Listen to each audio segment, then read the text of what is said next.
So the simplest form of moving is jog mode, jog positioning. The instructions say, if neither tilt nor transfer is selected, the control considers the lifting axis as selected by default. So therefore, if I don't press F3 or F4, I'm lifting. Use F1 to select the movement direction, or F2. So that's simple. Up 1, I would assume, is up. F2 is down.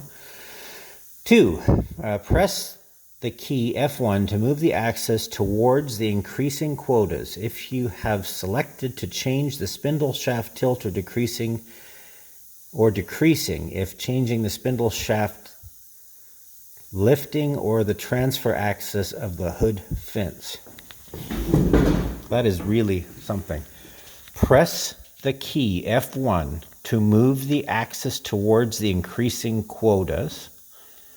If you have selected to change the spindle shaft tilt or decreasing, if changing the spindle shaft lifting or transfer axis of the hood fence. That had to be written by an engineer.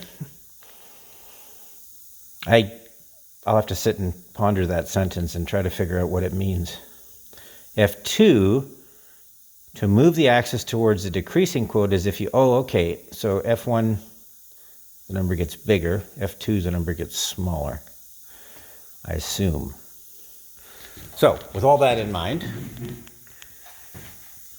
I want to move it. So the spindle has lots of room to move down. So that'll be nice. So we'll move the spindle down. We'll hit the green button, so the spindle will move down.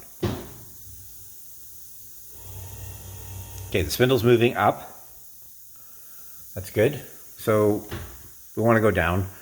So down, F2 doesn't go down, F2 goes up. So we'll hit up, green button.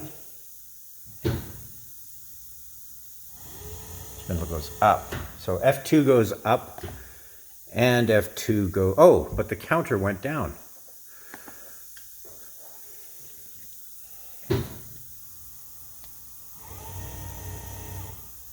So I'm holding the button. It won't go beyond that. I can tell you, there's a lot more room in there, but it will not go beyond that. It now thinks it's at 120 millimeters. So it seems like this might be helpful. Up. Spindle's moving up, but the counter's counting down.